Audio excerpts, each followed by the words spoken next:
récupéré 2 grands tableaux qu'on a trouvés dans l'extension de la maison qu'on a pu refaire. Et en fait, ces tableaux, on les a mis rapidement à l'abri pour les conserver. Et puis au fur et à mesure des années, on a choisi de les ressortir et de les réutiliser puisqu'ils sont tout à fait à leur place aujourd'hui sur nos murs. Ça nous fait très plaisir de les voir retrouver une vie ici, dans la maison où ils ont dû être peints.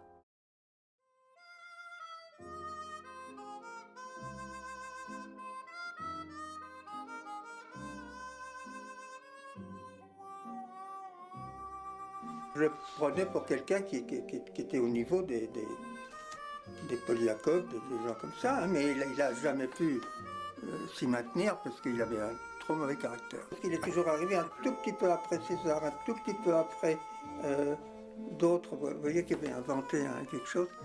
José Vaco, qui lui sortait du lot. Puisqu'il a travaillé avec Poliakov et Atlan, il était le petit gamin avec qui il avait 18 ans. Il travaillait avec eux, il travaillait pour eux, il faisait leurs affiches à la main. Il se cherchait sans cesse et ce qu'il voulait, c'est aboutir au presque plus rien. Sa virgule blanche, en fait.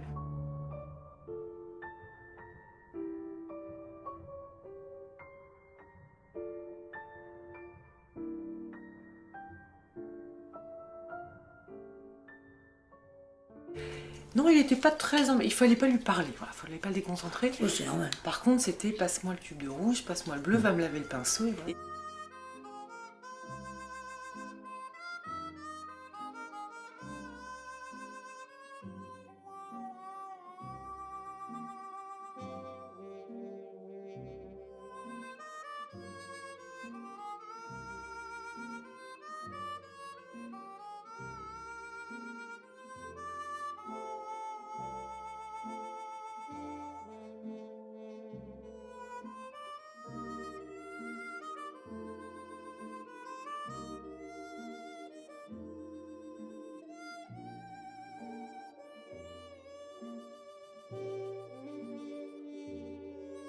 Il était en face du canapé, je l'avais sous les yeux.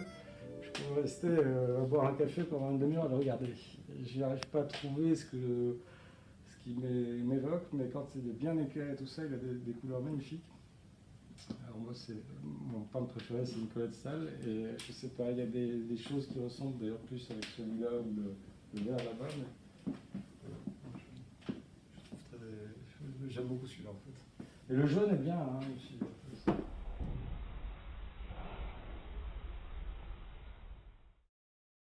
À cette époque-là, Zevaco utilisait l'acrylique, matière qu'il avait découvert vers les années 70 et qui correspondait beaucoup plus à sa recherche de transparence et de fluidité de matière.